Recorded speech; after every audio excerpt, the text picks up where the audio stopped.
দাঁড়িয়ে পানি পান করলে হতে পারে বড় 5টি রোগ।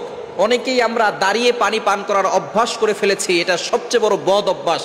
নবীজি সাল্লাল্লাহু আলাইহি সাল্লাম দাঁড়িয়ে পানি পান করতে নিষেধ করেছেন।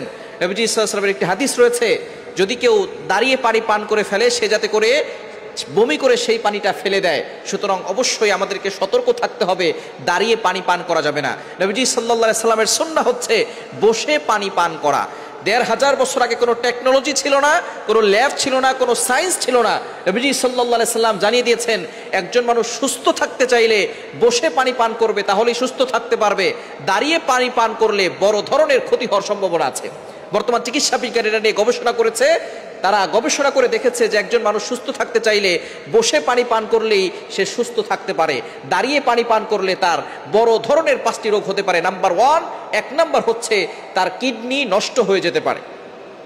যখন কোনো ব্যক্তি বসে পানি পান করে তখন তার এই কিডনি ভাগ করে সুন্দর করে ফিল্টার করতে পারে পানিটাকে, কিন্তু সে যখন দাঁড়িয়ে পান করে এবং এটাকে অভ্যাস করে ফেলে, বারবার দাঁড়িয়ে পানি পান করে, তখন তার কিডনিতে সমস্যা পড়ে, কিডনিতে এফেক্ট পড়ে, বিভিন্ন ধরনের রোগ তার কিডনিতে ধরা পড়ে।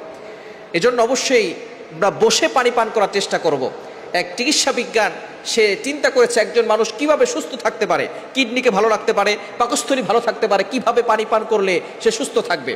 সে একটা রেস্টুরেন্টে গিয়েছে, যাওয়ার পরে তো সেখানে দেখে একটা লোক এসেছে, আসার পরে তিনি বসেছেন, বসার পরে পানি খেয়েছেন, পানিটা রেখে 3 শ্বাসে পানি খেয়েছে, তারপরে পানিটার গ্লাসটা রেখে সে চলে গেছে। এবার চিকিৎসা বিজ্ঞান তিনি হয়রান হয়ে পড়েছে, এই লোকটা বসে কেন পানি পান করলো এবং সে 3 নিঃশ্বাসে কেন পানি পান করলো।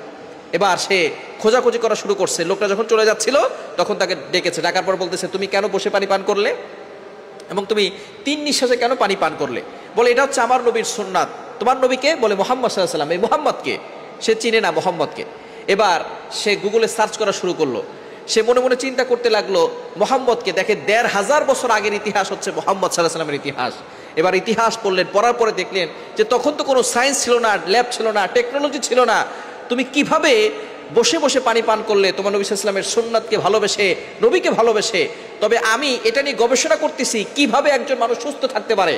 তো আজকে দেখলাম তুমি যেভাবে বসে পানি পান করেছো এবং 3 নিঃশ্বাসে পানি পান করেছো, একজন মানুষ যদি এভাবে পানি পান করে তাহলেই সে সুস্থ থাকতে পারে এবং তার সুস্থ থাকা সম্ভব এবং তাকে অন্য কোনো ধরনের ঔষধ সেবন করার কোনো প্রয়োজন নাই।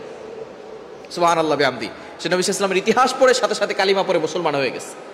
সুতরাং চিকিৎসা বিজ্ঞান হয়রান হয়ে পড়েছে, যদি কোনো ব্যক্তি বসে পানি পান করে তাহলে তার কিডনি ফিল্টার ভালো করতে পারে এবং কিডনিতে কোনো সমস্যা হয় না। কিন্তু যারা দাঁড়িয়ে পান করে এবং দাঁড়িয়ে পান করতে করতে বদ অভ্যাস হয়ে যায়, আস্তে আস্তে তার কিডনিতে সমস্যা হয়। 2 নাম্বার, হার্ট অ্যাটাকের ঝুঁকি বাড়ায়। যারা দাঁড়িয়ে পানি পান করে বেশি তাদের হার্ট অ্যাটাক করে বেশি, রক্তচাপ বেশি বেড়ে যায়, পানিটা খুব দ্রুত সরাসরি গিয়ে তার নিচে পড়ে।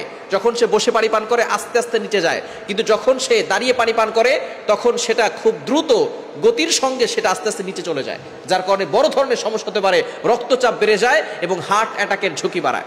3 নাম্বার, যারা দাঁড়িয়ে পানি পান করার অভ্যাস করে ফেলেছেন তাদের পাকস্থলীতে সমস্যা হওয়ার সম্ভাবনা আছে। পাকস্থলীতে বিভিন্ন ধরনের রোগ বাসা বাঁধতে পারে, কারণ এটা সরাসরি গিয়ে পাকস্থলীতে গিয়ে অ্যাটাক করে এবং যার কারণে সেখানে ছিদ্র হয়ে যাওয়ার সম্ভাবনা আছে। উপর থেকে যদি কোনো পানির ফোঁটা পড়ে আর নিচে যদি পাথর থাকে, দেখবেন পানির ফোঁটা পড়তে পড়তে পড়তে পড়তে পাথরও ক্ষয় হয়ে যায়।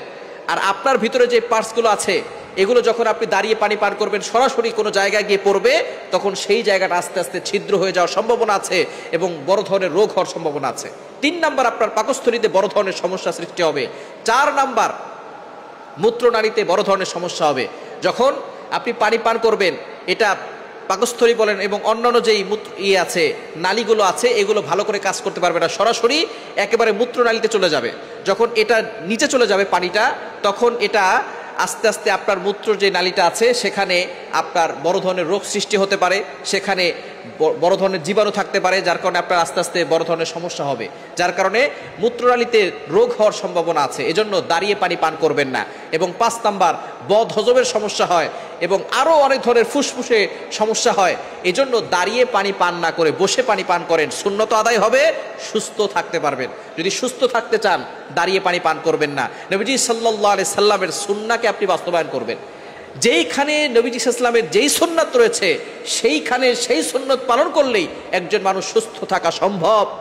নবীজি সাল্লাল্লাহু আলাইহি ওয়াসাল্লাম যেভাবে সুন্নতের কথা বলেছেন এভাবে যদি আপনি সুন্নত আদায় করেন, খাবারের সময় বিসমিল্লাহ সহকারে খাবার খাবেন, যেভাবে বসে রাসূলুল্লাহ সাল্লাল্লাহু আলাইহি ওয়াসাল্লাম খাবার খেয়েছেন এইভাবে বসে খাবার খান, যেভাবে পানি খেতে বলেছেন সেভাবে পানি পান করেন, যেভাবে টয়লেট করতে বলেছেন সেভাবে টয়লেট করেন, তাহলে একজন মানুষ সুস্থ থাকতে পারে।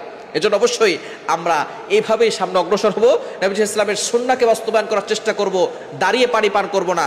দাঁড়িয়ে পানি পান করলে বড় ধরনের রোগও হয়, শয়তান খুশি হয়, নবীজি ইসলামের সুন্নতের বিরুদ্ধে চলে যায়। এজন্য আমরা দাঁড়িয়ে পানি আর পান করব না। আজকে থেকে প্রতিজ্ঞা করব আমরা বসে বসে পানি পান করব।